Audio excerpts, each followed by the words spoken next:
എനിക്ക് ഒരുപാട് സങ്കടമാണ്. കാര്യം ചാച്ചനൊരു ലാസ്റ്റ് ടൈമിലൊന്നും എനിക്ക് അങ്ങനെ ചാച്ചനടുത്ത് ഇരിക്കാനൊന്നും അങ്ങനെ പറ്റിയില്ല. മനസ്സിലായില്ല, അങ്ങനെ ഒരു ഉത്തരവാദിത്വമുള്ളൊരു മകനല്ലായിരുന്നു ഞാൻ. അപ്പം നമ്മൾ വിചാരിക്കും ഇവർ നമ്മുടെ ഭയങ്കര സുഹൃത്തുക്കളായിട്ട് മാറും, അല്ലെങ്കിൽ സുഹൃത്തുക്കളാണ് എന്നൊക്കെ വെച്ച് നമ്മൾ നമ്മുടെ പല കാര്യങ്ങളൊക്കെ ഷെയർ ചെയ്യും. നമ്മൾ അവരിൽ നിന്ന് ഒരുപാട് കാര്യങ്ങൾ നമ്മൾ എക്സ്പെക്ട് ചെയ്യും. പക്ഷെ ആ ഒരു ലെവലിലോട്ട് കുറെ കഴിയുമ്പോൾ അവർ വരില്ല. അത് പിന്നീട് എനിക്കത് ചില സമയത്ത് വിഷമങ്ങൾ തോന്നിയിട്ടുണ്ട്. പിന്നീട് ഞാൻ മനസ്സിലാവും അതെന്റെ തെറ്റാണ്.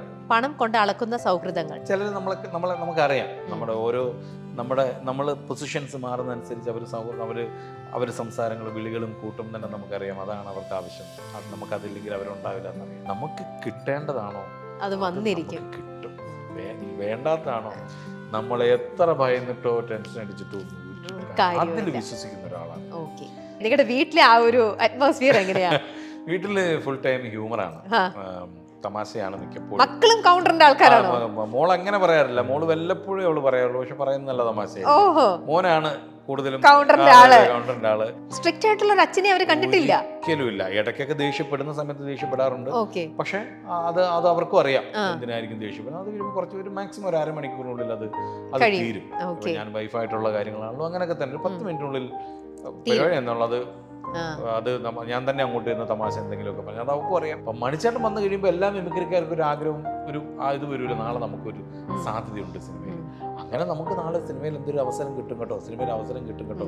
അല്ലാതെ ഞാനൊരു ഡയറക്ടറെ പോയി കാണുകയോ ഒരു റൈറ്ററെ പോയി കൊണ്ട് സാർ എനിക്കൊരു അവസരം, എനിക്ക് ഒന്നും ചോദിച്ചിട്ടില്ല. നമ്മൾ അവിടെ ചെയ്ത ആ ജോലി അല്ലെങ്കിൽ അതിനോട് കാണിച്ച ഒരു കമ്മിറ്റ്മെന്റ് കണ്ടിട്ട് അവരുടെ പിന്നീടുള്ള എല്ലാ ചെറിയ ചെറിയ വേഷങ്ങൾ വിളിക്കുന്നു. അങ്ങനെയാണ് പറക്കും തളിക എന്ന് പറഞ്ഞൊരു ദിലീപേട്ടൻ്റെ വേഷത്തിൽ വിളിക്കുന്നു. ആ പടം ഹിറ്റായി കഴിഞ്ഞപ്പോൾ ദിലീപേട്ടന് മിമിക്രിക്കാനുള്ള ഇഷ്ടം തോന്നുന്നു. ദിലീപേട്ടൻ്റെ എല്ലാ സിനിമകളിലും ഒരു സീനാണ് പിന്നീട് നമ്മളെ വിളിച്ചുകൊണ്ടിരിക്കുന്നു. അങ്ങനെയാണ് ശ്രദ്ധിക്കപ്പെട്ട് കമൽ സാറിൻ്റെ കൂടെ ഒരു നമ്മൾ എന്ന് പറഞ്ഞൊരു സിനിമയിൽ വരുന്നു. പിന്നീട് അവിടുന്ന് കൂടുതൽ സിനിമകളിലോട്ട് നമ്മളെ വിളിച്ച് അങ്ങനെയാണ് പിന്നെ വന്നത് ജിത്തു. എനിക്ക് ജിത്തു എന്ന് പറയുന്ന ഫിലിം മേക്കറിനെ പരിചയമേ ഇല്ല അതിനു മുമ്പ്, മൈ ബോസിന് മുൻപ്. ഹാർവിയോറ, the exclusive collection of adenium plants. ഇനി നിങ്ങളുടെ വീടിന്റെ അകത്തളങ്ങളിൽ ഹാർവിയോറ അഡീനിയം പ്ലാന്റ്സ് പുഷ്പിച്ചു നിൽക്കും. വെബ്സൈറ്റ് വഴി ഓർഡർ ചെയ്ത് കഴിഞ്ഞാൽ ഇന്ത്യയിൽ എവിടെയും ഫ്രഷ് ആയി ഞങ്ങൾ അഡീനിയം പ്ലാന്റ് നിങ്ങളുടെ വീട്ടിൽ എത്തിച്ചു തരും. കൂടുതൽ വിവരങ്ങൾക്കായി ഹാർവിയോറ വെബ്സൈറ്റ് സന്ദർശിക്കുക.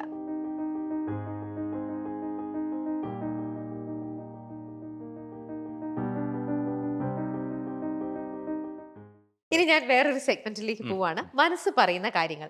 ഷാൻചേട്ടന്റെ മനസ്സിൽ നിന്ന് തന്നെ ഇതിന് കറക്റ്റ് ആയിട്ടുള്ള ആൻസേഴ്സ് എനിക്ക് പറഞ്ഞു തരണം. ഓക്കെ, ആദ്യത്തെ ചോദ്യം, കലാഭവൻ ഷാജോൺ എന്ന നടനിലെ വൈവിധ്യമായ അഭിനയ ശൈലി കാലങ്ങളോളം കോമഡി വേഷങ്ങളിലേക്ക് തളയ്ക്കപ്പെട്ടിരുന്നു? ഇല്ല, തോന്നുന്നില്ല. അങ്ങനെ ഇല്ല, തോന്നുന്നില്ല. അതൊരു കൃത്യമായിട്ടുള്ളൊരു സമയത്താണ് നമുക്കൊരു ചേഞ്ച് വന്നതും. ഈ പറഞ്ഞതുപോലെ മൈ ബോസ് വരെ കുറേ തമാശ പടങ്ങൾ ചെയ്തു. മൈ ബോസിൽ വന്നപ്പോഴാണ് നമുക്കൊരു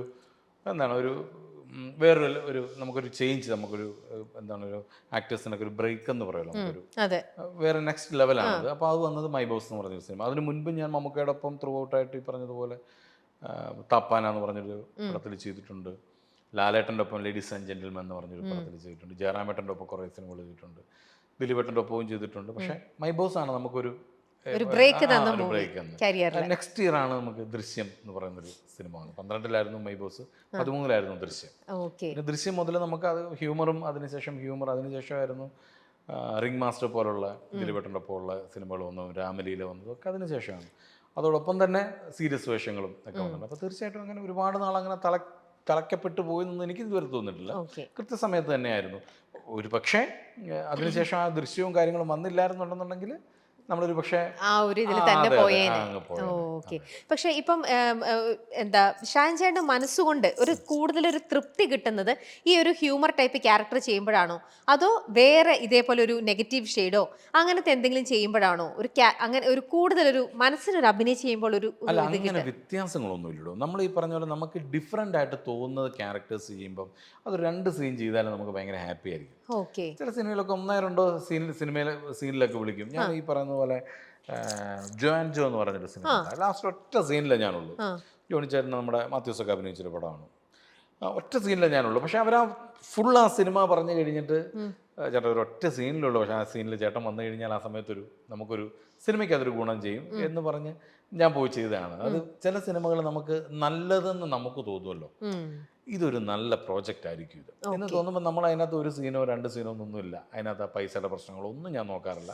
നമ്മൾ അതിനകത്ത് ഭാഗമോ നമ്മളെ ആവശ്യമെന്ന് നമുക്കൂടെ തോന്നി കഴിഞ്ഞാൽ മനസ്സിലായി. അതുകൊണ്ട് ചിലപ്പോൾ നമുക്ക് വലിയ ഗുണങ്ങളൊന്നും ഉണ്ടാവില്ല, പക്ഷെ നല്ലൊരു പ്രോജക്റ്റ് ആയിരിക്കും അത് നല്ലതാണെന്ന് തോന്നി കഴിഞ്ഞാൽ തീർച്ചയായിട്ടും. അപ്പോൾ അത് നെഗറ്റീവ് ആണെന്നുണ്ടെങ്കിലും കോമഡി വേഷങ്ങളാണെന്നുണ്ടെങ്കിലും നല്ല ക്യാരക്ടർ ആയിരിക്കണം, നല്ല സിനിമ ആയിരിക്കണം. ഓക്കെ, ഇനിയിപ്പോൾ ഈ അങ്ങനെയാണെങ്കിൽ ഏതെങ്കിലും ഇപ്പോൾ ഒരു ഭയങ്കര ഒരു പവർഫുൾ ആയിട്ടുള്ള ഒരു ക്യാരക്ടർ ഷാൻചേട്ടന് വരികയാണെന്ന് വെക്കുക, അല്ലെങ്കിൽ ഇപ്പോൾ ഓൾറെഡി വന്നിരിക്കുന്നതിൽ തന്നെ കുറച്ച് നേരത്തെ ഒരു പ്രീ വർക്ക് ചെയ്തതോ അല്ലെങ്കിൽ കുറച്ച് ആ ഒരു ക്യാരക്ടറിന് വേണ്ടിയിട്ട് ഒരു എഫേർട്ട് ഇട്ട് എന്തെങ്കിലും ഒരു പ്രാക്ടീസ് സെഷനോ അങ്ങനെ എന്തെങ്കിലും ഒന്ന് ചെയ്യുകയോ അങ്ങനെ എന്തെങ്കിലും ചെയ്തിട്ടുണ്ടോ? ഈ അടുത്ത് അങ്ങനെ ചെയ്ത ആട്ടം എന്ന് പറയുന്നൊരു സിനിമയുണ്ട്. ആട്ടത്തിന് വേണ്ടിയിട്ട് ഞാൻ അതിന് വേണ്ടിയിട്ട് ഞാൻ ഡ്രാമ പഠിച്ചു എന്ന് പറഞ്ഞാൽ പഠിച്ചു എന്നൊന്നും എനിക്ക് പറയാൻ പറ്റില്ല, ഞാൻ പോയിന്ന് ട്രൈ ചെയ്തു നോക്കി. ഏകദേശം അതിന്റെ കുറച്ച് മൂവ്മെന്റ്സ് ഉണ്ട്. അപ്പൊ അതിന്റെ തുടക്കത്തിൽ ഒരു ഡാൻസ് ഫോം പോലെ ഒരു കാര്യങ്ങളൊക്കെ ഉണ്ട്. പിന്നെ അത് വേറെ ടൈപ്പ് ഡ്രാമയാണ്, വേറൊരു വേൾഡാണ്, നമുക്ക് ഇതുവരെ ഒരു പരിചയം ഇല്ലാത്തൊരു വേൾഡാണ്. അപ്പോൾ അത് അതിനകത്ത് വിനയ് ഫോർട്ട് ആണെന്നുണ്ടെങ്കിൽ അതിൻ്റെ ഡയറക്ടർ ആനന്ദകൃഷിയും ബാക്കി അതിനകത്ത് അഭിനയിച്ച എല്ലാവരും അവരൊരു 18-19 വർഷമായിട്ട് പരിചയമുള്ളവർ, ഒരേ ടീമിലുള്ളവർ, മനസ്സിലായില്ലേ? അപ്പം അവർ പറഞ്ഞ് ഞങ്ങൾ റിഹേഴ്സലുണ്ട്, അപ്പം ഒന്ന് വന്നാൽ നന്നായിരിക്കുന്നു. ഞാൻ പോയി 2 ദിവസം പോയിട്ട് അവരെനിക്ക് കാണിച്ചു തന്നു, ഞാനത് നോക്കി പഠിച്ച് അതേപോലെ ചെയ്തിട്ടാണ് നമ്മളത് ആ ഡ്രാമ നമ്മൾ ഷൂട്ട് ചെയ്തിട്ടുള്ളത്. അപ്പം അതിന് വേണ്ടിയിട്ടാണ് ഈ അടുത്ത് നമ്മൾ അങ്ങനെയുള്ളത് എനിക്ക് വലിയ ഇഷ്ടമാണ്. കാരണം നമുക്ക് അറിയാത്തൊരു കാര്യം പഠിച്ച് ചെയ്യാനൊരു കാര്യമുണ്ടല്ലോ. അപ്പോൾ അത് ചെയ്തപ്പം അവരുടെ ഫീൽഡിലുള്ള കുറേ പേര് പറഞ്ഞു ഇങ്ങനെ പെട്ടെന്ന് പഠിച്ച് ചെയ്താന്ന് തോന്നുന്നില്ല കേട്ടോ, മൂവ്മെന്റ്സ് ഒക്കെ നന്നായിരുന്നു, അങ്ങനെ പറയുന്നത് കേൾക്കുമ്പോൾ നമുക്കൊരു വലിയ സന്തോഷം. ഓക്കെ, അടുത്ത ചോദ്യം. സ്വന്തം അഭിപ്രായങ്ങൾ പലയിടങ്ങളിലും തുറന്നു പറഞ്ഞത് തെറ്റിദ്ധരിക്കപ്പെട്ടിട്ടുണ്ട്? ഉണ്ടാവാം, ചിലപ്പം ഉണ്ടാവാം അങ്ങനെ. ഞാനീ പറഞ്ഞില്ലേ, പൊതുവെ ഇത്തരത്തിൽ ഷാൻചേട്ടന് പേഴ്സണലി ഇഷ്ടമല്ല എന്ന് തോന്നുന്ന കാര്യങ്ങൾ അവിടെ അവതരിപ്പിക്കാറുണ്ടോ? ഇഷ്ടമല്ലെങ്കിൽ അവിടെ എനിക്ക് ഇഷ്ടമല്ല, ഞാനത് ഓരോ സാഹചര്യങ്ങൾ നോക്കിയിട്ടേ പറയാറുള്ളൂ. ഒറ്റയടിക്കുമ്പോൾ നോക്കിയിട്ട് എന്നോട് കാണിച്ച് ഭയങ്കര മോശം പറയാറില്ല. മാക്സിമം എനിക്കത് ഒരു നെഗറ്റീവ് വൈബാണെന്നുണ്ടെങ്കിൽ ഞാൻ അവിടെ നിന്ന് ഒഴിവായി പോകാറാണ് പതിവ്. എനിക്ക് ഈ പറഞ്ഞതുപോലെ ഒരു വൈബ് ശരിയല്ല എന്നുണ്ടെങ്കിൽ എനിക്ക് ആ സ്ഥലത്ത് ഇങ്ങനെ വലിയ ബുദ്ധിമുട്ടാണ്. ഞാൻ ഒന്നാമത്തെ കാര്യം, ഞാൻ അങ്ങനെ ഒരുപാട് സംസാരിക്കുന്ന ആളല്ല. ഞാൻ പറഞ്ഞ ഇതുപോലെ ഇന്റർവ്യൂസിന്റെ കാര്യമല്ല, ഒരു പരിചയമില്ലാത്തൊരു സ്ഥലത്ത് കുറെ പേര് ഇരിക്കുകയാണ്, നമ്മൾ അവരെ ഒരുപാട് തമാശകൾ, അങ്ങനെ കഴിവുള്ള ഒരുപാട് പേര്, നമ്മുടെ സുരാജ്, മണിച്ചേട്ടൻ, ഒരുപാട് പേരുണ്ട്, സലീം കുമാർ, സലീമേട്ടൻ, അശോകൻ ചേട്ടൻ, ഇവരൊക്കെ ഒരുപാട് തമാശകൾ പറഞ്ഞ് ചിരിപ്പിക്കുക, അവരെ എല്ലാവരും കയ്യിലെടുക്കുക, അങ്ങനെയൊക്കെ കഴിവുള്ള. എനിക്ക് അങ്ങനത്തെ ഒരു കഴിവില്ലാത്ത ഒരാൾ. എനിക്ക് കൂടുതലും കേൾക്കാനാണ് താല്പര്യം.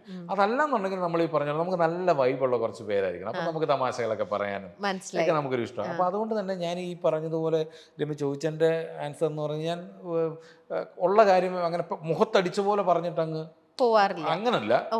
അല്ലെങ്കിൽ നമുക്ക് അങ്ങനെ പറയാൻ സ്വാതന്ത്ര്യമുള്ള ഒരാളാണെന്നുണ്ടെങ്കിൽ ഞാൻ പറയും, താങ്കൾ പറഞ്ഞ ശരിയല്ല, അല്ലെങ്കിൽ അത് പറയേണ്ട രീതി അങ്ങനെ അല്ലായിരുന്നു, അല്ലെങ്കിൽ ആ പറയേണ്ട സിറ്റുവേഷൻ അതല്ലായിരുന്നു, അത് ശരിയല്ല കേട്ടോ, അങ്ങനെ പറയുള്ളൂ. അതല്ലാതെ അങ്ങനെ പറയല്ല. പിന്നെ എനിക്ക് തോന്നുന്നത് ഞാനത് ഏതെങ്കിലും രീതി ഞാൻ എക്സ്പ്രസ് ചെയ്യും. ഞാൻ ചിലർക്കത് പറഞ്ഞില്ലെങ്കിൽ എനിക്കത് ഞാനത് എക്സ്പ്രസ് ചെയ്യും. ഞാൻ അല്ലാതെ മനസ്സിൽ അങ്ങനെ വെച്ചിട്ട് പിന്നെ എന്നാ അവരോട് മിണ്ടണ്ട അല്ലെങ്കിൽ അവരോട് അങ്ങനെയില്ല. നമ്മുടെ കാര്യം പറയുന്നത് എന്തിനാണ് അങ്ങനെ ചെയ്ത് മോശമായി പോട്ടോ, നമ്മളത് പറയൂ. അങ്ങനത്തെ ഒരാളാണ് ഞാൻ. അങ്ങനെ ആരെയും ബുദ്ധിമുട്ടിക്കാൻ, ആരെയും വിഷമിപ്പിക്കാതെ സംസാരിക്കണം, പെരുമാറണം എന്നൊക്കെ വിചാരിക്കുന്ന ഒരാളാണ്. അതുകൊണ്ട് തന്നെ ഞാൻ അങ്ങനെ ചെയ്യാറുള്ളത്. ശരി, അടുത്തത്. അബദ്ധങ്ങളിൽ നിന്ന് പല കാര്യങ്ങളും പഠിച്ചിട്ടുണ്ട്, അതും സ്വന്തം അബദ്ധങ്ങളിൽ നിന്ന്. ഇല്ല, എനിക്ക് അങ്ങനെ അബദ്ധം ഒരു അബദ്ധം പറ്റിയിട്ടില്ല. എനിക്ക് നല്ല ഓർമ്മയില്ലായിരിക്കും. ഞാൻ ആദ്യം പറഞ്ഞില്ലേ, മറന്നുപോയെന്ന് പറഞ്ഞില്ലേ, എനിക്ക് അങ്ങനെ ഓർത്തിരിക്കത്തൊക്കെ അങ്ങനെ അബദ്ധങ്ങളൊന്നും. പണ്ടത്തെ സ്റ്റേജ് ഷോസും കാര്യങ്ങളൊക്കെ ചെയ്യുന്ന സമയത്ത്, കലാഭവനിൽ വേണ്ടിയിട്ട് ഒരുപാട് പ്രോഗ്രാംസ് ചെയ്തിരുന്ന സമയത്ത് നല്ല രസകരമായ എന്തെങ്കിലുമൊക്കെ അബദ്ധങ്ങളോ അല്ലെങ്കിൽ നല്ല അനുഭവങ്ങളോ അങ്ങനെ എന്തെങ്കിലും ഷെയർ ചെയ്യാൻ പറ്റിയ എന്തെങ്കിലും ഉണ്ടോ? ആദ്യം തന്നെ പറഞ്ഞിരുന്നു ഞാൻ മറവിയുടെ ഉസ്താദാണ്. എനിക്ക് വലിയ കുഴപ്പമാണ്. ഞാനിപ്പോൾ ഈ പ്രചോദും നമ്മുടെ പഴയ സുഹൃത്തുക്കളൊക്കെ ഉണ്ട്, ജയകുമാറും വിശ്വ, നമ്മുടെ ഒരു ഗ്യാങ് ഉണ്ട്. അപ്പോൾ അവരുമൊക്കെ ആയിട്ട് ഞങ്ങളുടെ മിമിക്രി അസോസിയേഷനൊക്കെ ഉണ്ട്. അപ്പോൾ അതുമായിട്ടൊക്കെ ഇടയ്ക്ക് കൂടുമ്പോൾ അവർ ചോദിക്കണം മറ്റേ സ്ഥലത്ത് പോയപ്പോൾ നീ ഓർക്കുന്നുണ്ട്. ഞാൻ സത്യം പറഞ്ഞാൽ ഞാൻ മറന്നു, മനഃപൂർവ്വം ഞാനത് അങ്ങനെ മറന്നു പോകുന്നല്ല. ഞാൻ ആ ഇൻസിഡന്റ് കാര്യങ്ങളെല്ലാം ഞാനങ്ങ് മറന്നു പോകും. ആൾക്കാരുടെ പേരും ഇങ്ങനെ പോലെ കഴിഞ്ഞ് പറഞ്ഞു വരുമ്പോൾ എനിക്ക് ഓർമ്മ വരും, അപ്പോൾ എനിക്ക് ഓർമ്മ വരും. പക്ഷെ അങ്ങനെ ഞാൻ ചില കാര്യങ്ങളൊക്കെ മറന്നു. ഈ പിഷാരടിയൊക്കെ അതിനകത്ത് ഭയങ്കര മിടുക്കനാ ഓർത്ത് വെക്കാനും പഴയ കാര്യങ്ങളൊക്കെ പറയാനും പറയാനും ഒക്കെ ആയിട്ട്. അപ്പൊ ഇവരൊക്കെ ഓരോ പ്രചോദമൊക്കെ ഓരോ കഥകൾ പറഞ്ഞു വരുമ്പോൾ എനിക്ക് ഓർമ്മ വരും. അപ്പൊ ചില സദസ്സിലൊക്കെ ഇരിക്കുമ്പോൾ ഇവന്മാർ ഈ കഥകളൊക്കെ പറഞ്ഞ് ചിരിപ്പിക്കുമ്പോൾ എനിക്ക് ഓർമ്മ, അയ്യോ എനിക്ക് ഈ കഥ അറിയാമായിരുന്നല്ലോ, എനിക്ക് അധികം ഞാനത് ഇവന്മാർ പറയുമ്പോഴായിരിക്കും ഞാനത് ഓർമ്മ വരുന്നത്. അതുകൊണ്ടാണ് പറഞ്ഞത് സത്യമായിട്ട് നല്ല മറവിയുണ്ട്. എന്ത് ചെയ്യാനാ. നോക്കിയേ, അടുത്ത ചോദ്യം. സമൂഹത്തിലെ നീതികേടുകൾ കണ്ട് പ്രതികരിക്കാൻ തോന്നിയിട്ടും ചെയ്യാതിരുന്നിട്ടുണ്ട്? ഒരുപാട് തവണ. ആണല്ലേ? അത് ഞാനൊരു സെലിബ്രിറ്റിയാണ്, ഞാൻ ചെയ്ത് കഴിഞ്ഞാൽ എൻ്റെ പേരിനും അത് നെഗറ്റീവായിട്ട് ബാധിക്കും, അങ്ങനെ ഒരു തോന്നലുള്ളത് കൊണ്ടാണോ? അത് ഉണ്ടാവാം. നമ്മളത് ഒളിച്ചു വെച്ചിട്ട് കാര്യമില്ലല്ലോ. അതെ, എല്ലാവരും പീസ്ഫുള്ളായിട്ട് ജീവിക്കുക എന്നുള്ളതാണല്ലോ ആഗ്രഹിക്കുന്നത്. നമ്മൾ രാവിലെ പത്രം എടുത്ത് നോക്കുമ്പോൾ അല്ലെങ്കിൽ ഒരു ന്യൂസ് കാണുമ്പം പല കാര്യങ്ങൾ കാണുമ്പോൾ പല കാര്യങ്ങളോട് നമുക്ക് പ്രതികരിക്കണമെന്ന് തോന്നും. പക്ഷേ എന്തിനാണ് പ്രതികരിച്ചു കഴിഞ്ഞാൽ അത് എന്തിനാണ്, പിന്നെ ഏതൊക്കെ രീതിയിലായിരിക്കും നമ്മുടെ ലൈഫിനെ അത് ബാധിക്കുക? അല്ലെങ്കിൽ ഒരു കാര്യത്തിന് പ്രതികരിച്ച് എല്ലാത്തിനും പ്രതികരിക്കണം നമ്മൾ, മനസ്സിലായില്ലേ? ഇപ്പോൾ നമുക്കൊരു ഞാൻ ഈ ഫേസ്ബുക്കിലൊന്നും ആക്റ്റീവ് അല്ല. പിന്നെ ഈ പറയുന്നത് പോലെ എന്തെങ്കിലും കാര്യങ്ങൾ വരുമ്പോൾ നമ്മൾ ഒരു കാര്യത്തിന് പ്രതികരിച്ച് കഴിഞ്ഞാൽ പിന്നെ അടുത്തതിന് പ്രതികരിക്കാത്തപ്പോൾ ഇങ്ങോട്ട് വിളിച്ചു ചോദിക്കും, മറ്റേ കാര്യത്തിന് പ്രതികരിച്ചല്ലോ ഇയാൾ, ഈ കാര്യത്തിന് ഇയാളെന്ന് പ്രതികരിക്കാത്ത, പിന്നെ അത് പ്രശ്നമാകും, മനസ്സിലായില്ലേ? പിന്നെ ഇതുപോലുള്ള വേദികളിൽ ആരെങ്കിലും എന്തെങ്കിലും ചോദിച്ചു കഴിഞ്ഞാൽ തീർച്ചയായിട്ടും എൻ്റെ അഭിപ്രായങ്ങൾ തുറന്നു പറയാറുണ്ട്. അതല്ലാതെ ഇന്നിപ്പോൾ എഴുന്നേറ്റ് എന്താണ് ഇന്നത്തെ വിഷയം, ഇതിനകത്ത് എന്നാ ഒന്ന് പ്രതികരിച്ചേക്കാം, അങ്ങനെ പ്രതികരിക്കാൻ ഞാൻ പോകാറില്ല. എനിക്ക് എൻ്റെതായിട്ടുള്ള അഭിപ്രായങ്ങൾ ഉണ്ടാവും എല്ലാ കാര്യത്തിലും. പറയാൻ പറ്റുന്ന ഇടങ്ങളിൽ മാത്രം നമ്മൾ സംസാരിക്കുള്ളൂ. ഓക്കെ. പണം കൊണ്ട് അളക്കുന്ന സൗഹൃദങ്ങൾ വന്നുപെട്ടിട്ടുണ്ട്. പണം കൊണ്ടോ? പണം കൊണ്ട് അളക്കുന്ന സൗഹൃദങ്ങൾ അല്ല, അവരൊന്നും സൗഹൃദമാക്കാറില്ല പലപ്പോഴും. ഇല്ല, മനസ്സിലായില്ല? അത് ചിലർ നമുക്കറിയാം, നമ്മൾ പൊസിഷൻസ് മാറുന്നതനുസരിച്ച് അവർ സംസാരങ്ങളും വിളികളും കൂട്ടും തന്നെ നമുക്കറിയാം. അതാണ് അവർക്ക് ആവശ്യം. അത് നമുക്കതില്ലെങ്കിൽ അവരുണ്ടാവില്ല എന്നറിയാം. അതുകൊണ്ട് തന്നെയാണ് നമ്മൾ അത്തരം സൗഹൃദങ്ങൾ നമ്മൾ അവരുടെ നേരെ തിരിഞ്ഞു നടക്കുക എന്നുള്ളതല്ല. അവർ വിളിക്കുമ്പോഴും നമ്മൾ സംസാരിക്കും, പക്ഷെ നമ്മൾ അവരിൽ നിന്നൊന്നും പ്രതീക്ഷിക്കുകയില്ല. മനസ്സിലായില്ല? ഒരു വിളി അല്ലെങ്കിൽ ഇടയ്ക്കൊന്ന് വിളിക്കുക, അത്രേ ഉള്ളൂ. ഈ ഷാൻജേന് പൊതുവെ ഫ്രണ്ട് സർക്കിൾ ഒരുപാടില്ല എന്ന് പറഞ്ഞു. ഇപ്പൊ ഉള്ളതിലുള്ള കുറച്ച് നല്ല സുഹൃത്ത് ബന്ധങ്ങൾ ഉണ്ടെന്നും പറഞ്ഞു. അതൊക്കെ ചെറുപ്പം മുതലേ സ്കൂളിൽ നിന്ന് പഠിച്ചവരാണോ, അതോ ഇപ്പം പിന്നീട് ഈ ഒരു ജോലിപരമായിട്ട് ബന്ധപ്പെട്ട് അങ്ങനെ പരിചയപ്പെട്ട ആൾക്കാരാണോ? പണ്ട് മുതലുള്ള ആളുകളൊക്കെ തന്നെയാണ് കൂടുതൽ. ചെറുപ്പം മുതലേ നമ്മുടെ പോലീസ് ക്വാർട്ടേഴ്സിൽ ഉണ്ടായിരുന്ന സൗഹൃദങ്ങളൊക്കെ ഇപ്പോഴും ഉണ്ട്. എപ്പോഴും അവരെ കാണാറൊന്നുമില്ല, അവരെല്ലാം കോട്ടയാണെങ്കിലും ഇടയ്ക്ക് വിളിക്കുക, ഇടയ്ക്ക് ഞങ്ങൾ കൂടാറുണ്ട്. പിന്നെ ഈ മിമിക്രി വന്നതിന് ശേഷമുള്ള സൗഹൃദങ്ങളൊക്കെയാണ് ഈ പ്രചോദനമുള്ള കോട്ടയം നസീർ ഖാൻ, അദീഷിക അടക്കമുള്ള അങ്ങനെയുള്ള സൗഹൃദങ്ങളൊക്കെയാണ്. നമുക്ക് എന്തെങ്കിലും ഉണ്ടെങ്കിൽ നമുക്കൊന്ന് വിളിച്ച് പറയാനും നമുക്കൊരു അഭിപ്രായങ്ങൾ ചോദിക്കാനും ഒക്കെ ദിലീപേട്ടൻ അടക്കമുള്ളവരൊക്കെയാണ് പിന്നെയുള്ള സൗഹൃദങ്ങൾ. ഓക്കെ, ശരി. ചില സിനിമകൾ ചെയ്യേണ്ടതില്ലായിരുന്നു എന്ന് പലപ്പോഴും തോന്നാറുണ്ട്. തീർച്ചയായും ആണല്ലേ? അപ്പൊ അത് ചെയ്തത് ഇത് നമ്മുടെ ജോലി കൂടെ അല്ലല്ലോ. നമുക്ക് ഈ പറഞ്ഞതുപോലെ എല്ലാം നമുക്ക് സെലക്റ്റീവ് ആവാൻ പറ്റില്ല. ചിലത് നമുക്ക് നമ്മുടെ നമ്മൾ നന്നായിട്ട് ജീവിക്കാൻ വേണ്ടിയിട്ട് കൂടി ചെയ്യുന്ന സിനിമകളുണ്ട്. അത് നമുക്ക് കഥ കേട്ട് കഴിയുമ്പോൾ തന്നെ നമുക്കറിയാം. അപ്പൊ ആ സമയത്ത് നമുക്ക് മറ്റു നല്ല സിനിമകളൊന്നും വന്നില്ല എന്നുണ്ടെങ്കിൽ നമ്മളത് കമ്മിറ്റ് ചെയ്യാൻ. ഞാൻ പലരും പറഞ്ഞു കേട്ടിട്ടുണ്ട്, നമുക്ക് പൈസയ്ക്ക് ആവശ്യം എല്ലാവർക്കും ഉണ്ട്, അപ്പൊ നമ്മൾ നല്ല സിനിമ വരുമ്പോൾ മാത്രമേ ചെയ്യുള്ളൂ എന്ന് പറഞ്ഞുകൊണ്ടിരുന്നാൽ നമ്മുടെ ബാക്കി കാര്യങ്ങളൊന്നും നടക്കില്ല. അപ്പൊ അതിന് വേണ്ടിയിട്ട് നമ്മൾ അങ്ങനെ ഒരുപാട് സിനിമകൾ മുമ്പ് ചെയ്തിട്ടുണ്ട്. ഇപ്പൊ പിന്നെ കൂടുതലും നമ്മൾ കുറച്ച് നോക്കിയിട്ടൊക്കെയാണ് ചെയ്യുന്നത്. എങ്കിലും നമുക്ക് ചിലപ്പോൾ നമ്മുടെ ജഡ്ജ്മെന്റ് ഒക്കെ മാറിപ്പോകാറുണ്ട്. ചില സിനിമകൾ നമുക്ക് ഷൂട്ടിങ് തുടങ്ങുമ്പോഴറിയാം. ചില നമ്മൾ വളരെ പ്രതീക്ഷയോടെ പോകും. ഫസ്റ്റ് സീൻ എടുത്ത് തുടങ്ങുമ്പോൾ നമുക്കറിയാം ഇത് എന്തായാലും പണി കിട്ടുമെന്ന് നമുക്കറിയാം. കാര്യം നമ്മളോട് കഥ പറയുന്ന പോലെയോ നമ്മൾ ആ സ്ക്രിപ്റ്റ് വായിക്കുമ്പോൾ നമ്മുടെ മനസ്സിലൊരു സിനിമ ഉണ്ടാകുമല്ലോ. നമ്മൾ ചെന്ന് കഴിയുമ്പോൾ അവരെടുക്കുന്ന രീതി അതായിരിക്കുകയില്ല. നമ്മൾ ചെന്ന് രണ്ട് അഭിപ്രായങ്ങൾ പറയുമ്പം അത് ശരിയാവണമെന്നില്ല, നമുക്ക് നമ്മുടെ തോന്നുന്ന കാര്യങ്ങൾ പറയുന്നതാണ്. പക്ഷേ അതൊന്നും അല്ല അവരുടെ മനസ്സിലുണ്ടെന്ന് പറയുമ്പോൾ നമുക്കറിയാം അത് നന്നാവില്ല എന്ന് നമുക്കറിയാം. പിന്നെ നമ്മളതൊക്കെ ചെയ്യാന്നുള്ളതുള്ളൂ. ചില സിനിമകൾ നമ്മൾ ചിലപ്പോൾ മോശമാണെന്ന് വിചാരിക്കും, ചിലപ്പോൾ നല്ലതായിട്ടുള്ള സിനിമകളുണ്ട്. അടുത്ത ചോദ്യം, TV ഷോകളിൽ ജഡ്ജായി പോകുന്നത് തലവേദനയായി മാറിയിട്ടുണ്ട്? ഇല്ല, ഞാൻ ശരിക്കും എൻജോയ് ചെയ്യുന്ന ഒരു ഏരിയ ആണ്. ഒന്നാമത്തെ കാര്യം, ഞാൻ ഈ നമ്മുടെ വീഡിയോയ്ക്ക് താഴെയുള്ള കമന്റ്സ് ഒന്നും വായിക്കാറില്ല. നമുക്ക് ഒന്നാമത്തെ കാര്യം, നമ്മൾ എന്ത് ചെയ്യുന്നു നമ്മളാണല്ലോ ഡിസൈഡ് ചെയ്യേണ്ടത്. നമ്മൾ ചൂസ് ചെയ്യുന്നതാണ് നമ്മുടെ ലൈഫ്. മറ്റൊരാളുടെ സന്തോഷത്തിന് വേണ്ടിയിട്ടല്ലല്ലോ നമ്മൾ ഒരിക്കലും ജീവിക്കണം. നമ്മുടെ സാറ്റിസ്ഫാക്ഷന് വേണ്ടിയിട്ടാണ് ഞാൻ ജീവിക്കുന്നത്. എൻ്റെ കുടുംബത്തിൻ്റെ സാറ്റിസ്ഫാക്ഷന് വേണ്ടിയിട്ടാണ്, എൻ്റെ സാറ്റിസ്ഫാക്ഷന് വേണ്ടിയിട്ടാണ്. അപ്പം നമ്മൾ ചെയ്യുന്ന ചില കാര്യങ്ങളൊക്കെ തെറ്റായേക്കാം, ചില കാര്യങ്ങളൊക്കെ ശരിയായേക്കാം. എന്തായാലും അതിൻ്റെ ഫുൾ റെസ്പോൺസിബിലിറ്റി എനിക്ക് തന്നെയാണ്. കാര്യം ഞാൻ തീരുമാനിച്ചാണല്ലോ ചെയ്യുന്നത്. അപ്പം അതിൽ മറ്റൊരാളുടെ അഭിപ്രായങ്ങൾ ഒരു നല്ല രീതിയിലാണെന്നുണ്ടെങ്കിൽ നമുക്ക് സ്വീകരിക്കാം. ഇപ്പം ഞാൻ ചെയ്യുന്നൊരു കാര്യം നല്ലതാവുന്ന കരുതി ഞാൻ ചെയ്യുന്ന കാര്യം ചിലപ്പോൾ തെറ്റായി പോയേക്കാം. ഇപ്പം രമ്യനോടൊന്ന് പറയാണ്, ചേട്ടാ അത് മോശമായിപ്പോട്ടെ, അതങ്ങനെ അന്ന് അവിടെ ഇരുന്ന് പറഞ്ഞത് മോശമായിപ്പോയത്, അത് വേറെയാണ്. ഇവനൊന്നും വേറെ പണിയൊന്നുമില്ല, ഇത് ഇങ്ങനെ ചെയ്യേണ്ട, അത് കേൾക്കേണ്ട കാര്യമില്ല. മനസ്സിലായില്ലേ? അപ്പം അതുകൊണ്ട് തന്നെ ഞാൻ അങ്ങനെയുള്ള കമൻസുകളൊന്നും വായിക്കാറില്ല, ഒരു കമൻസുകളും വായിക്കാറില്ല. പിന്നെ ഞാൻ നോക്കുന്നത് രമ്യ, നമുക്ക് ഹാപ്പി ആകാൻ പറ്റുന്നുണ്ടോ എന്നുള്ളതാണ്. വളരെ കുറച്ചല്ലേ ഉള്ളൂ ലൈഫ്, നമ്മൾ എൻജോയ് ചെയ്യുക. ഞാൻ ഈ പറയുന്ന ഈ ചാനലുകളിലൊക്കെ പോയിരിക്കുന്നത് ഞാൻ ശരിക്കും എൻജോയ് ചെയ്യുന്നുണ്ട്. കാരണം നമ്മുടെ കൂടെ നമ്മൾ ഏറ്റവും അടുത്ത് നമ്മൾ സ്നേഹിക്കുന്ന ആരെങ്കിലും ഒക്കെ ഉണ്ടാവും. ഇപ്പം ഞാനൊരു ചാനലിന് വേണ്ടി പോകുന്നുണ്ട്, അവിടെ നമ്മുടെ അസീസ് ഉണ്ട്, നസീർ സംക്രാന്തി ഉണ്ട്. ഞാൻ ഏറ്റവും കൂടുതൽ ഇഷ്ടപ്പെടുന്ന 2 പേരാണ്. ആങ്കറായിട്ട് ജീവയുണ്ട്. പിന്നെ അവിടെ വരുന്നവരെ പലരെയും നമുക്കറിയാം. നമ്മൾ രാവിലെ പോയിരുന്നു, നല്ല തമാശകൾ പറയുന്നു, നല്ല ഭക്ഷണം കഴിക്കുന്നു, രാത്രി ആകുമ്പോൾ ഷൂട്ട് കഴിയുന്നു, തമാശകൾ ബാക്കി കാര്യങ്ങളെല്ലാം തീർക്കുന്നു, നേരെ വീട്ടിൽ വരുന്നു, ഭക്ഷണം കിടന്നുറങ്ങുന്നു. മനസ്സിലായില്ലേ? ആ ദിവസം നമ്മൾ ഹാപ്പിയാണോ? വേറെ ഒരു ടെൻഷനും ഇല്ല. നമ്മൾ അത് നോക്കിയാൽ പോരെ. ഈ ലോകത്തെ മുഴുവൻ സന്തോഷമാക്കാൻ നമ്മൾ വിചാരിച്ചാൽ നമ്മൾ ഹാപ്പി ആയിട്ടിരിക്കുക. അതിനുവേണ്ടി നമ്മൾ എന്ത് ചെയ്യാൻ പറ്റുമോ അതിനകത്ത് ചിലപ്പോൾ തെറ്റുകൾ സംഭവിക്കാം. ആ തെറ്റുകൾ നമ്മൾ മനസ്സിലാവുമ്പോൾ നമ്മൾ തിരുത്തും. എന്ന് പറഞ്ഞ് നാളെ തെറ്റ് സംഭവിക്കില്ല എന്നല്ല, നാളെ വേറെ തെറ്റായിരിക്കും, അത് നമ്മൾ വീണ്ടും തിരുത്തും, വീണ്ടും അടുത്ത തെറ്റ്. അങ്ങനെയുള്ളൂ, മനുഷ്യനല്ല തെറ്റ് സംഭവിക്കും. അപ്പൊ അല്ലാതെ അങ്ങനെ പണി കിട്ടുന്നൊന്നും എനിക്ക് ഇതുവരെ തോന്നിയിട്ടില്ല. ഞാൻ മാക്സിമം എൻജോയ് ചെയ്ത് തന്നെ. പക്ഷെ ഏതെങ്കിലും എടുത്ത തീരുമാനം ലൈഫിൽ എന്തെങ്കിലും തുടക്കത്തിലോ പിന്നീടാണെങ്കിലോ എപ്പോഴെങ്കിലും എടുത്തൊരു തീരുമാനം തെറ്റിപ്പോയി, അയ്യോ ഞാൻ ഇത് ചെയ്യേണ്ടിയിരുന്നില്ല, ഇനി ഇതുപോലത്തെ സാഹചര്യങ്ങളിൽ ഞാൻ ഒന്നും കൂടെ ആലോചിച്ച് വേണം ഓരോ കാര്യങ്ങൾ ചെയ്യാൻ തോന്നിയിട്ടുണ്ടാവും? ഞാൻ ചില ഇന്റർവ്യൂസിലൊക്കെ ഇരിക്കുമ്പോൾ ചില കാര്യങ്ങൾ പറയുമ്പോൾ അതെന്റെ വൈഫ്, എന്റെ ഇന്റർവ്യൂസ് മിക്കതും ഞാൻ കാണാറില്ല, പലപ്പോഴും ഞാൻ കാണാറില്ല, വൈഫാണ് കാണാറുള്ളത്. വൈഫ് കാണും, മോളും കാണും. ചേച്ചിയുടെ പേര് പറയൂ. മക്കളുടെ പേര്, മോളുടെ പേര് ഹന്ന എന്നാണ്. അവളിപ്പം +2 കഴിഞ്ഞ ഡിഗ്രിക്ക് ജോയിൻ ചെയ്യാൻ പോകുന്നു. മോന്റെ പേര് യൊഹാൻ എന്നാണ്. അവനിപ്പം 9th ജയിച്ചു. ഓക്കെ, അപ്പൊ അവരൊക്കെയാണ് എല്ലാം കണ്ടിട്ട് കറക്റ്റ് ആയിട്ട്. അതെ, മോൻ അങ്ങനെ ഇടപെടാറില്ല. അവന്റെ കാര്യങ്ങളും ഒക്കെയാണ്, അവന്റെ ബോഡി ബിൽഡിങ്ങും കാര്യങ്ങളും ഒക്കെയാണ് അവന് കൂടുതൽ ശ്രദ്ധ. വൈഫായിരിക്കും, അവൾ മിക്കപ്പോഴും കാണും. അപ്പോൾ അവരോട് ചോദിക്കും, എന്തിനാ അങ്ങനെ പറഞ്ഞത്, അങ്ങനെ പറയേണ്ട കാര്യമില്ലായിരുന്നു, അതങ്ങനെ പറയുന്നത് ഒരു തെറ്റായ ഒരു ഇതല്ലേ. അപ്പം ഞാൻ പറയും, എനിക്ക് ആ സമയത്ത് തോന്നിയത് അങ്ങനെ പറയണം എന്നുള്ളതാണ്. നമ്മൾ പ്രീ പ്ലാൻഡ് അല്ലല്ലോ. അപ്പം ഇനി ഇങ്ങനെ ഒരു ഇന്റർവ്യൂവിന് പോയിരിക്കും, ഇങ്ങനെ ക്വസ്റ്റ്യൻ വന്നു കഴിഞ്ഞാൽ അതൊന്നും മാറ്റി പറഞ്ഞാൽ നന്നായിരിക്കും കേട്ടോ എന്ന് പറയുമ്പോൾ ഞാൻ ആലോചിക്കും, അവള് പറഞ്ഞതിനകത്ത് കാര്യമുണ്ടോ. എനിക്കും അത് ശരിയാണല്ലോ, അത് ശരിയാ. അപ്പം നമ്മളൊരാളെ അത് നമ്മുടെ ഒരു 2 വാക്കുകൊണ്ട് ആരെങ്കിലും വേദനിപ്പിക്കുന്നുണ്ടെങ്കിൽ നമ്മളത് ഒഴിവാക്കുന്നതല്ല നല്ലത്. അപ്പം അങ്ങനെ മനഃപൂർവ്വം ഒഴിവാക്കാറുണ്ട്. അപ്പം അങ്ങനെ ചില ഇന്റർവ്യൂസിലൊക്കെ ഇരുന്ന് ചിലപ്പം ചില കാര്യങ്ങൾ പറഞ്ഞിങ്ങനെ നമ്മൾ ശ്രദ്ധയിൽപ്പെട്ട് കഴിഞ്ഞാൽ നമ്മൾ ഓർക്കുമോ അത് ഒഴിവാക്കാമായിരുന്നു. ചില ചോദ്യങ്ങൾ കേൾക്കുമ്പോൾ അതിന്റെ ആൻസർ പറയുമ്പോൾ നമുക്ക് പിന്നീട് ആ ചോദ്യം ഒന്നും കൂടെ ആലോചിച്ച് കഴിയുമ്പോൾ നമുക്ക് വേറൊരു ആൻസർ ആയിരിക്കും അതിന് പറയാൻ കിട്ടുന്നുണ്ടാവുക. ഇതിപ്പോൾ നമ്മളിരുന്ന് ചോദിക്കുമ്പോൾ പെട്ടെന്ന് ചോദിക്കുമ്പോൾ ചിലപ്പോൾ നമുക്ക് അതുമായിട്ട് റിലേറ്റ് ചെയ്യാൻ പറ്റുന്ന എന്തെങ്കിലും ഇൻസിഡന്റോ ചിലപ്പോൾ ചില കാര്യങ്ങളൊന്നും ഓർമ്മ വന്നു വരില്ല. അന്നേരം നമ്മളതങ്ങ് പറയും. പിന്നീടായിരിക്കും അയ്യോ അതിന് ഇങ്ങനെ ഒരു ആൻസർ പറഞ്ഞാൽ കുറേ നന്നായിരുന്നു. അത് നമുക്ക് എല്ലാവർക്കും എല്ലാവർക്കും സംഭവിക്കുന്ന ഒരു കാര്യം തന്നെയാണ്. ഓക്കെ, ഇനി വീട്ടില് അച്ഛനും മകനും തമ്മിലുള്ള ഈ ഒരു മകൻ ഭയങ്കര ഹെൽത്ത് കോൺഷ്യസ് ഒക്കെ ആണല്ലോ. യൂഷ്വലി അമ്മയും മകളും തമ്മിൽ അല്ലെങ്കിൽ അച്ഛനും മകനും തമ്മിൽ ആ ഒരു കാര്യത്തിലേക്ക് നിങ്ങൾ അവിടെ എങ്ങനെയാ, നിങ്ങളുടെ വീട്ടിലെ ആ ഒരു അറ്റ്മോസ്ഫിയർ എങ്ങനെയാ?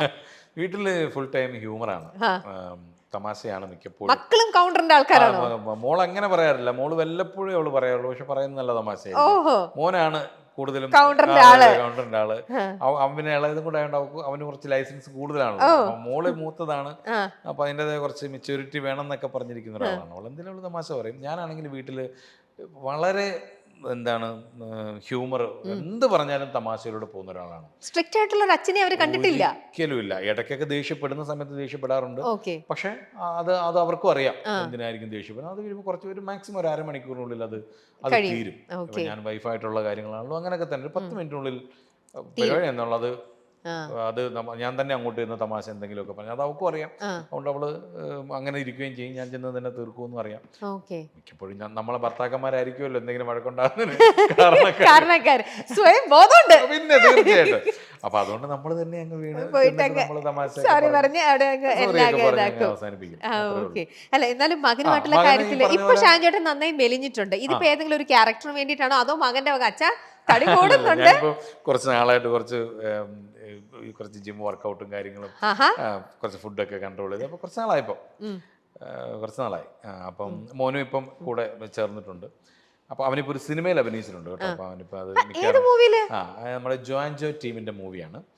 സമാധാന പുസ്തകം എന്നാണ് സിനിമയുടെ പേര്. നെക്സ്റ്റ് മന്ത് റിലീസ് ഉണ്ടാവും. അപ്പോൾ ജോൻജോയുടെ തന്നെ ടീമിന്റെ തന്നെയാണ്. അതിന്റെ അരുണും രവീഷും കൂടെ സ്ക്രിപ്റ്റ് ചെയ്തിട്ട്, രവീഷ് ജോൻജോയുടെ അസോസിയേറ്റ് ആയിരുന്നു. രവീഷ് ഫസ്റ്റ് ഡയറക്റ്റ് ചെയ്യുന്ന പടമാണിത്. ഒരു സ്കൂൾ ബേസ്ഡ് ഇതാണ്. മാത്യൂസ് ഒക്കെ ഉണ്ട് അതിൽ, സിജുസിനൊക്കെ കുറെ ആക്ടേഴ്സും ഉണ്ട്. കുട്ടികൾ കൂടുതലും പുതുമുഖങ്ങളാണ്. അപ്പോൾ അതിനകത്ത് അവനൊരു അത്യാവശ്യം ശ്രദ്ധിക്കപ്പെടുന്ന റോളാണ് ചെയ്തിട്ടുള്ളത്. അപ്പൊ അതിന്റെ ഒരു എക്സൈറ്റ്മെന്റിലൊക്കെ ഷാൻ ചേട്ടൻ വിചാരിച്ചിരുന്നോ ഇവൻ വലുതാവുമ്പോ ഇവൻ എന്നെ പോലെ നടനാവും, ഇവനും സിനിമയിലേക്ക് വരും? ഒരിക്കലും. നമ്മളെ വിചാരിച്ചതെന്ന് പറഞ്ഞു കഴിഞ്ഞാൽ നമുക്ക് ആഗ്രഹങ്ങളൊക്കെ ഉണ്ടാവും. അങ്ങനെയൊക്കെ ആഗ്രഹിച്ചിട്ടുണ്ട്. ഇത് സത്യം പറഞ്ഞു കഴിഞ്ഞാൽ ജോ ആൻഡ് ജോയില് അത് കഴിഞ്ഞിട്ട് ഈ സമാധാന പുസ്തകത്തിൽ എന്നെ വിളിക്കാൻ വേണ്ടിയിട്ട് വന്നതാണ് ഈ രവീഷ്.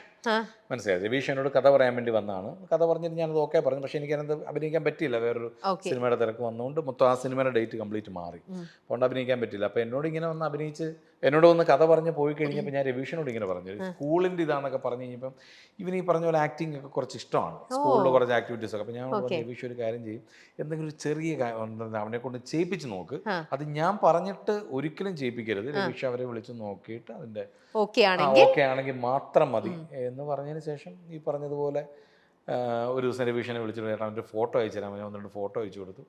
അപ്പോൾ രവീഷ് പറഞ്ഞാൽ അവനൊന്ന് വിടുക, നമ്മുടെ പിള്ളേരെയൊക്കെ വെച്ചിട്ട് ഒരു പ്രാക്ടീസ് സെക്ഷനൊക്കെ ഉണ്ട്, അപ്പോൾ അവനെ കൊണ്ടൊന്ന് ചെയ്യിപ്പിച്ച് നോക്കട്ടെ എന്ന് പറഞ്ഞ് അങ്ങനെ ഇവന് വിട്ടു. അപ്പോൾ അവർക്കത് ഇഷ്ടമായി. കുഴപ്പമില്ല എന്ന് പറയുന്നത്. ഞാൻ ലൊക്കേഷനിൽ പോയിട്ടില്ല, അവൻ എന്താ ചെയ്തെന്ന് പോലും ഞാൻ പോയിട്ടില്ല, ഇതുവരെ ഞാൻ പോയിട്ടില്ല. നമ്മുടെ ഫോർ മ്യൂസിക് ആയിരുന്നു എൻ്റെ RR ചെയ്ത്. അപ്പോൾ അവരെന്നെ വിളിച്ച് പറഞ്ഞു, വന്നു കഴിഞ്ഞാൽ ഞാൻ 1-2 റീൽസ് ഇത് കാണിക്കാം എന്ന് പറഞ്ഞു. ഞാൻ പോയില്ല, ഒന്നും അവനോട് പറഞ്ഞില്ല. അവൻ തന്നെ, അവളാണ് വൈഫാണ് കൂടെ പോയത്, അവർ 2 പേരാണ് പോയത്. അപ്പൊ അറിഞ്ഞുകൂടാ തിയേറ്ററിൽ വരുമ്പോൾ അടുത്തത് നമ്മുടെ ലൈഫ് കാർഡ്സ് എന്ന് പറഞ്ഞ സെഗ്മെന്റ് ആണ്. ഇതിൽ ഓരോ കാർഡിലും നമ്മൾ ഓരോന്ന് എഴുതിയിട്ടുണ്ട്. അത് എന്താണ് എഴുതിയിരിക്കുന്നത് ഷാൻ ചേട്ടൻ തന്നെ വായിച്ചിട്ട് അതിനെക്കുറിച്ചൊന്ന് ബ്രീഫ് ചെയ്യാം. വൈകി വന്ന തിരിച്ചറിവുകൾ.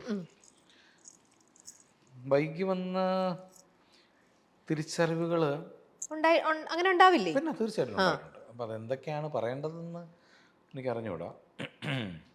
ഞാൻ എല്ലാവരും പെട്ടെന്ന് വിശ്വസിക്കുന്ന ഒരാളാണ്.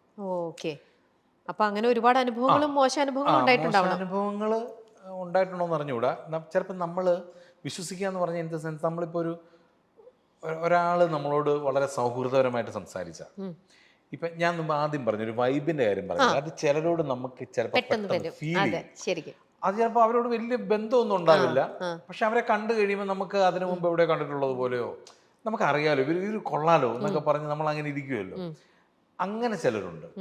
അപ്പം നമ്മൾ വിചാരിക്കും ഇവർ നമ്മുടെ ഭയങ്കര സുഹൃത്തുക്കളായിട്ട് മാറും, അല്ലെങ്കിൽ സുഹൃത്തുക്കളാണ് എന്നൊക്കെ വെച്ച് നമ്മുടെ പല കാര്യങ്ങളൊക്കെ ഷെയർ ചെയ്യും. നമ്മൾ അവരിൽ നിന്ന് ഒരുപാട് കാര്യങ്ങൾ നമ്മൾ എക്സ്പെക്ട് ചെയ്യും. പക്ഷെ ആ ഒരു ലെവലിലോട്ട് കുറെ കഴിയുമ്പോൾ അവർ വരില്ല.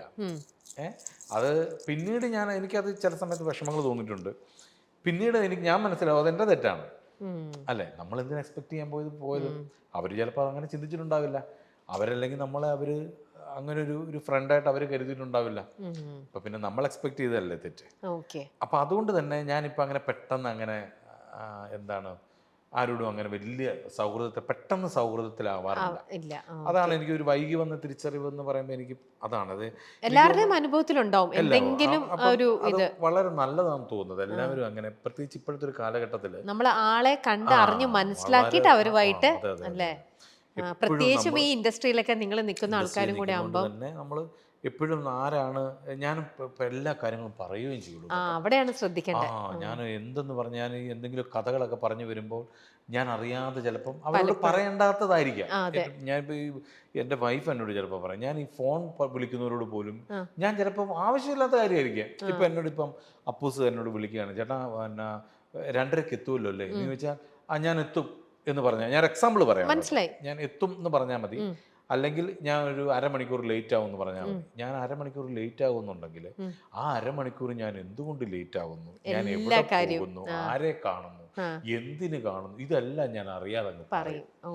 മനസ്സിലായില്ലേ? അപ്പം എൻ്റെ വൈഫിനോട് ഇതെന്തിന് ഇതെല്ലാവരോടും എല്ലാ കാര്യങ്ങളും എന്തിനീ പറയാൻ പോകുന്നത്. അപ്പം ഞാനത് അറിയാതെ അങ്ങ് പറയുന്ന ഞാനത് ഇവിടുന്ന് പോയിട്ട് ഞാൻ അവിടെ ഒന്ന് കയറും, അവിടെ നിന്ന് കയറിയിട്ട് എനിക്ക് അവരുമായിട്ട് ഒരു 10 മിനിറ്റ് മീറ്റിംഗ് ഉണ്ട്. അപ്പം അത് കഴിഞ്ഞിട്ട് ഞാൻ ഇതൊന്നും പറയേണ്ട ആവശ്യമില്ല, അപ്പോൾ ഞാൻ 3 മണിക്ക് എത്തുള്ളൂ എന്ന് പറഞ്ഞാൽ മതി. പക്ഷെ ഞാൻ എക്സാമ്പിൾ പറയാം. അപ്പൊ അത് എൻ്റെ ഏറ്റവും വലിയ, അപ്പൊ ഇതൊക്കെ എൻ്റെ വൈകി വന്ന തിരിച്ചറിവുകളാണ്. ഇതൊക്കെ ഞാനിപ്പോ വളരെ എന്നിട്ട് മാറ്റാൻ പറ്റിയിട്ടുണ്ടോ? തീർച്ചയായും എനിക്ക് ലൈഫിലെ എല്ലാ കാര്യങ്ങളും എനിക്ക് വേണ്ടെന്ന് വെച്ചാൽ വേണ്ടെന്ന് വെക്കാൻ പറ്റുന്ന കാര്യങ്ങൾ, അതേ ഞാൻ അങ്ങനെ ശീലിച്ചിട്ടുള്ളൂ. അതുകൊണ്ട് തന്നെ എനിക്കൊന്നും അങ്ങനെ മസ്റ്റ് അല്ല. അതുകൊണ്ട് തന്നെ തീർച്ചയായിട്ടും എല്ലാ കാര്യങ്ങളും അങ്ങനെ മാറ്റാൻ പറ്റുന്നുണ്ട്. Very good. ഓക്കെ. അടുത്തത് ഭയമാണ്. ഭയത്തിന് എന്താ പറയേണ്ടത്? ഭയന്നിട്ടുണ്ടോന്നാണോ? ഭയം ഉണ്ടോ ശരിക്കും? പിന്നെ ഭയമുണ്ട്. ആണ്. എന്തിനാ ഭയക്കുന്നത്? ഭയം എന്ന് പറഞ്ഞു കഴിഞ്ഞാൽ ഓരോ സിറ്റുവേഷൻ അനുസരിച്ചാണ്. മനസ്സിലായില്ലേ? ഇപ്പം ഒന്നാമത്തെ ഭയം, ഞാൻ ഈ ടൈമിങ് വളരെ നോക്കുന്ന ഒരാളാണ്, ഭയങ്കര പങ്ക്ച്വൽ ആവാൻ ട്രൈ ചെയ്യുന്ന ഒരാളാണ്. അത് നമുക്ക് കലാഭവനിൽ നിന്നൊക്കെ കിട്ടിയ ഒരു ട്രെയിനിങ് ആണ്. അപ്പം ആബേലച്ചൻ്റെ കയ്യിൽ നിന്ന് കിട്ടിയാണ്. ഇപ്പം നമുക്കൊരു ഞാൻ വിചാരിച്ചു അച്ഛന്റെ കയ്യിൽ നിന്നുള്ള ട്രെയിനിങ് ആയിരിക്കും. അച്ഛൻ ഇങ്ങനെ ഒരു ആകുമ്പോൾ കുറച്ചും കൂടെ ഡിസിപ്ലിൻഡ് ആയിരിക്കുമല്ലോ നിങ്ങൾ. ചാച്ചൻ ഈ പറഞ്ഞ പോലെ എൻ്റെ ഒക്കെ ഒരു സ്വഭാവമായിരുന്നു. ചാച്ചൻ ഒരിക്കലും അങ്ങനെ ഒരു നമ്മളെ അങ്ങനെ സ്ട്രിക്റ്റ് ആയിട്ടൊന്നും അല്ല വളർത്തിയത്. ചാച്ചനും അതെ, അമ്മച്ചി അതെ. എന്നെ ചേട്ടനും നിങ്ങൾ അച്ഛൻ മകൻ ശരിക്കും നല്ല ഫ്രണ്ട്ലി അങ്ങനെയായിരുന്നു. അങ്ങനെ ചാച്ചനോട് അങ്ങനെ ഫ്രണ്ട്ലി ആയിരുന്നു, എനിക്ക് ഭയങ്കര ഇഷ്ടമായിരുന്നു. അപ്പം എന്താണ്, പക്ഷേ എനിക്ക് ഒരുപാട് സങ്കടമാണ്. കാര്യം ചാച്ചനൊരു ലാസ്റ്റ് ടൈമിലൊന്നും എനിക്ക് അങ്ങനെ ചാച്ചനടുത്ത് ഇരിക്കാനൊന്നും അങ്ങനെ പറ്റിയില്ല. മനസ്സിലായില്ല, അങ്ങനെ ഒരു ഉത്തരവാദിത്വമുള്ളൊരു മകനല്ലായിരുന്നു ഞാൻ ആക്ച്വലി. എനിക്കത് ഇപ്പോഴും ഓർക്കുമ്പോഴൊക്കെ ഒരുപാട് സങ്കടമുണ്ട് അതിൽ. ചാച്ചൻ ലാസ്റ്റ് വയ്യാതിരുന്നപ്പോഴൊന്നും നമ്മൾ ഈ മിമിക്രിയും നമ്മുടെ ആ മിമിക്രി സൗഹൃദങ്ങളോ അല്ലെങ്കിൽ ഷൂട്ടിങ് എന്തെങ്കിലും മറ്റേ ഷോർട്ട് ഫിലിംസിൻ്റെ ഒക്കെ ഒരു സമയമാണ്, മനസ്സിലായില്ലേ? അപ്പം നമ്മുടെ സുഹൃത്തുക്കൾ ആരെങ്കിലും വിളിച്ച് അങ്ങോട്ട് പോവാം, അവിടെ നിന്ന് ഇങ്ങോട്ട് പോവാം, പ്രായത്തിൻ്റെ ആണത്. അപ്പം അത് ഇപ്പോഴാലോചിക്കുമ്പോൾ ഒരു വിഷമമാണ്. ഇനി ഭയമായിട്ട് ബന്ധപ്പെടുത്തി പറയുകയാണെങ്കിൽ നമുക്കൊരു സമയം ഞാനൊരു 3 മണിക്ക് വരാമെന്ന് പറഞ്ഞു കഴിഞ്ഞാൽ 3 മണിക്ക് എത്തിയില്ലെങ്കിൽ എൻ്റെ ഉള്ളിലൊരു ചെറിയ ഭയമുണ്ട്, ഒരു ടെൻഷൻ വേണമെങ്കിൽ അത് പറയാം. എത്തിയില്ലെങ്കിൽ ചില ഷൂട്ടിങ്ങിന് ഇപ്പോൾ പോകുമ്പോൾ 8 മണിക്ക് ലൊക്കേഷൻ വന്നാൽ മതി എന്ന് പറഞ്ഞാൽ ചിലപ്പോൾ നമുക്കറിയാം ചെന്നാൽ 8:30 9 ആവും തുടങ്ങാൻ എന്നറിയാമെങ്കിലും 8 മണിക്ക് ചെല്ലണം എന്ന് പറഞ്ഞാൽ എത്തിയില്ല എനിക്കൊരു ടെൻഷനാണ്. അതാ ഞാൻ പറഞ്ഞ ഓരോ സിറ്റുവേഷനിൽ ഓരോ കാര്യങ്ങൾക്കനുസരിച്ചിരിക്കും ഭയം എന്ന് പറയാം. ഭയം തീർച്ചയായിട്ടും ഉണ്ട്. ഓക്കെ. ഇപ്പൊ ഷാൻ ചേട്ടന്റെ കരിയറിനെ കുറിച്ച് ചോദിക്കുകയാണെങ്കിൽ തന്നെ കരിയറിൽ ഭയം തോന്നുന്നുണ്ടോ? ഇല്ല, ദൈവത്തിനാണ് ഇല്ല. എന്നോട് പലരും അത് ചോദിച്ചിട്ടുണ്ട്. എനിക്കതില്ല ഇതുവരെ. എനിക്ക് എന്താണെന്നറിയോ, എനിക്ക് തോന്നുന്നത് നമ്മൾ എവിടെയെങ്കിലും എത്തിപ്പെടണം എന്ന് പറഞ്ഞ് നമ്മൾ വന്നിട്ട് ഒന്നെങ്കിൽ അവിടെ എത്തിപ്പെട്ട് കഴിഞ്ഞാൽ ഇത് നമ്മുടെ കയ്യിൽ നിന്ന് പോകുമോ എന്നുള്ളൊരു ഭയം വന്നേക്കാം, അല്ലെങ്കിൽ അവിടെ എത്തിപ്പെടുമോ എന്നുള്ളൊരു ഭയം വന്നേക്കാം. ഇത് രണ്ടും പ്ലാൻ ചെയ്ത് വന്ന ഒരാളല്ല ഞാൻ. എന്നെ സംബന്ധിച്ച് എനിക്ക് കിട്ടിക്കൊണ്ടിരിക്കുന്ന എല്ലാം സ്വപ്നം പോലും കണ്ടിട്ടില്ലാത്ത സൗഭാഗ്യം. സിനിമ പ്ലാൻ ചെയ്ത് വന്നതല്ലേ? അല്ല, സിനിമയിൽ ഇഷ്ടപ്പെട്ട് വന്നതാണ്. പ്ലാൻ ചെയ്തെന്ന് പറയാൻ പറ്റില്ല. ആണോ? മിമിക്രിയിൽ വന്നു. മിമിക്രി വളരെ ആക്സിഡന്റൽ ആയിട്ടാണ് മിമിക്രിയിൽ വരുന്നത്. നമ്മളൊരു സുഹൃത്ത് ഇല്ലാതിരുന്ന സമയത്ത് എൻ്റെ ചേട്ടൻ എന്നോട് പറഞ്ഞു, ഇന്ന് നീ കയറ്. എന്നെ കഴിഞ്ഞ് മുൻപ് മിമിക്രി തുടങ്ങിയത് എൻ്റെ ചേട്ടൻ. ഇന്ന് നീ കയറെന്ന് പറഞ്ഞ് ഞാൻ വരുന്നു. ഞാൻ പിന്നെ സ്ഥിരം അവിടെ ആവുന്നു. ഞാൻ അവരോട് ഇങ്ങനെ പോയിക്കൊണ്ടിരിക്കുമ്പോൾ കോട്ടയത്ത് തന്നെ ഉള്ളൊരു മംഗളം എന്ന് പറയുന്നൊരു വലിയ ടീമുണ്ട്. ആ സമയത്ത് ഒരുപാട് പ്രൊഫഷണൽ ആർട്ടിസ്റ്റുകളുണ്ടായിരുന്ന ടീമാണ്. അവിടെ നമ്മുടെ കോട്ടയം സോമരാജൻ എന്ന് പറയുന്നൊരു ആർട്ടിസ്റ്റ് ഉണ്ട്. അപ്പോൾ സോമരാജൻ ഏതോ ഒരു സിനിമ വന്നപ്പോൾ സോമരാജൻ എന്നോട് വന്നിട്ട് പറഞ്ഞു, ഷാജന ഒരു 1-2 ദിവസം അവിടെ മംഗളത്തിനൂടെ ഒന്ന് പോകുമെന്ന് ചോദിച്ചു. ഞാൻ പറഞ്ഞു, ചേട്ടാ ഞാൻ ഫ്രീ ആണ്, ഞാൻ പോകാമെന്ന് പറഞ്ഞ് 1-2 ദിവസം ഞാൻ മംഗളത്തിൽ പോകുന്നു. അപ്പം അവരെന്നോട് പറയുന്നു സ്ഥിരമായിട്ട് നിൽക്കാൻ പറയുന്നു.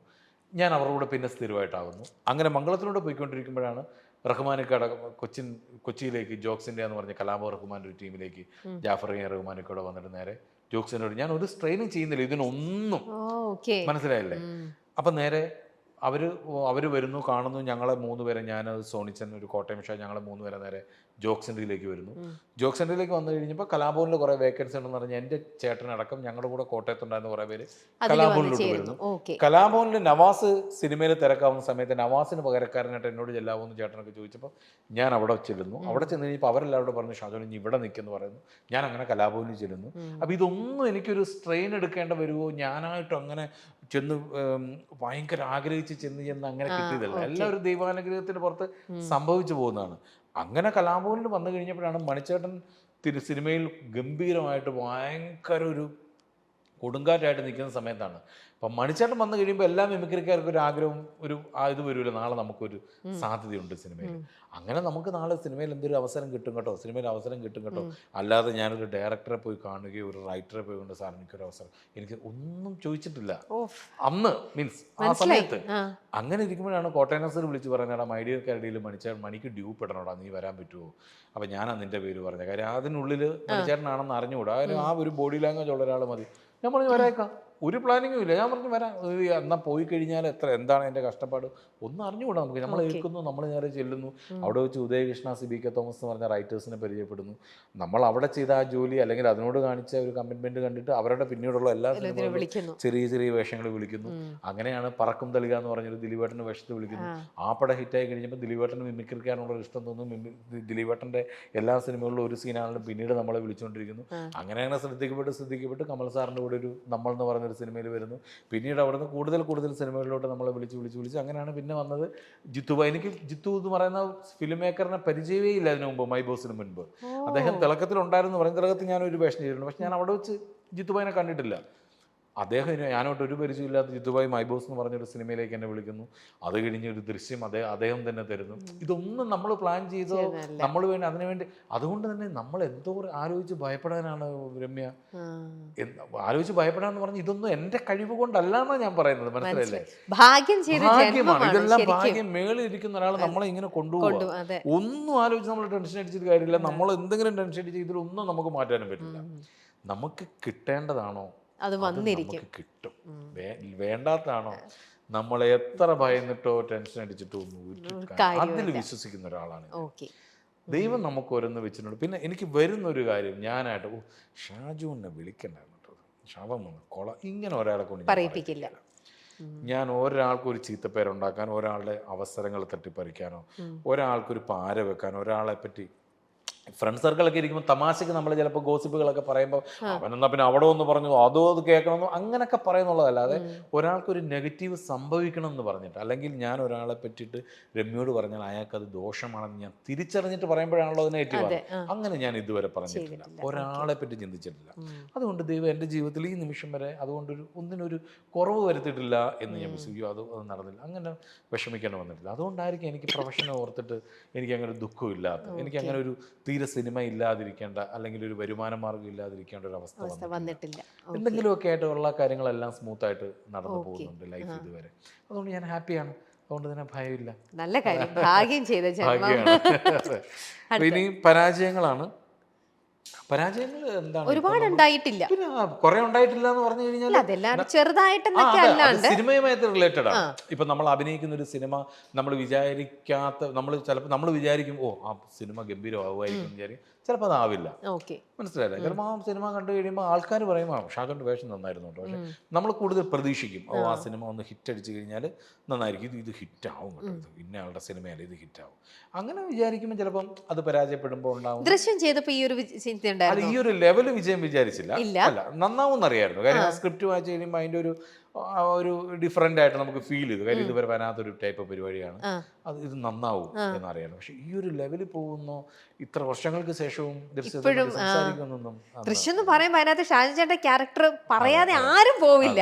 അത്രയും ഇമ്പോർട്ടന്റ് ആയിട്ടുള്ള ഒരു ക്യാരക്ടറാണ് പ്ലേ ചെയ്തിരിക്കുന്നത്. എനിക്ക് തോന്നുന്നു അതിന്റെയൊക്കെ തന്നെ ഒന്ന് ചെയ്തിട്ടായിരിക്കും ഇപ്പൊ ഈ CID തന്നെ അത് അല്ലേ കുറെയൊക്കെ ചില പോലീസ് ക്യാരക്ടേഴ്സ് ചെയ്യുമ്പം ഡയറക്ടേഴ്സ് തന്നെ പറയും ആ നോട്ടം വേണം, അല്ലെങ്കിൽ ആ പെങ്കൊച്ചിനെ അടിച്ചപ്പോൾ ആ ഒരു റിയാക്ഷൻ വേണം. മാക്സിമം നമ്മൾ മാറ്റി ചെയ്യാൻ ചില ഡയറക്ടേഴ്സ് അല്ല അത് മതി, അത് അങ്ങനെ തന്നെ ചെയ്യും, അപ്പൊ അങ്ങനെ പറയാറുണ്ട്. അതാണ് പരാജയങ്ങളെ പറ്റി പറയാനുള്ളത്. പിന്നെ പറയാനുള്ളത് തെറ്റിദ്ധാരണകൾ. ഷാൻചേട്ടൻ അങ്ങനെ തെറ്റിദ്ധാരണകൾ ഉണ്ടായിട്ടുണ്ടോ മറ്റുള്ളവരെ കുറിച്ച്? അല്ലെങ്കിൽ നേരെ തിരിച്ചും മറ്റുള്ളവർ ഷാൻചേട്ടനെ കുറിച്ചും തെറ്റിദ്ധരിക്കപ്പെട്ടിട്ടുണ്ടോ? രണ്ട് രീതിയിലും ആവാലോ. ഉണ്ടായിട്ടുണ്ട്. ഞാൻ പക്ഷെ അങ്ങനെ ഓർത്തിരിക്കുന്ന കാര്യങ്ങളൊന്നുമില്ല. ചിലർ പറയാറുണ്ട് അങ്ങനെ അന്ന് അത് അങ്ങനെ പറഞ്ഞത് ഇതായിപ്പോ കേട്ടോ, അന്ന് ഇപ്പൊ ഷാജോൻ അങ്ങനെ ചെയ്തു എന്ന് വിചാരിച്ചാൽ അങ്ങനെ ഉണ്ടായിട്ടുണ്ട്. പക്ഷെ അങ്ങനെ ഒരു വലിയ ഇഷ്യൂസ് ഒന്നും അല്ല, അതുകൊണ്ടായിരിക്കും ഓർമ്മ നിൽക്കാത്തത്. എനിക്കും അങ്ങനെ തെറ്റിദ്ധാരണകളൊക്കെ ഉണ്ടായിട്ടുണ്ട്. ആരും പിന്നെ മനുഷ്യനല്ല, നമ്മൾ തെറ്റിദ്ധരിച്ചിട്ടുണ്ട്.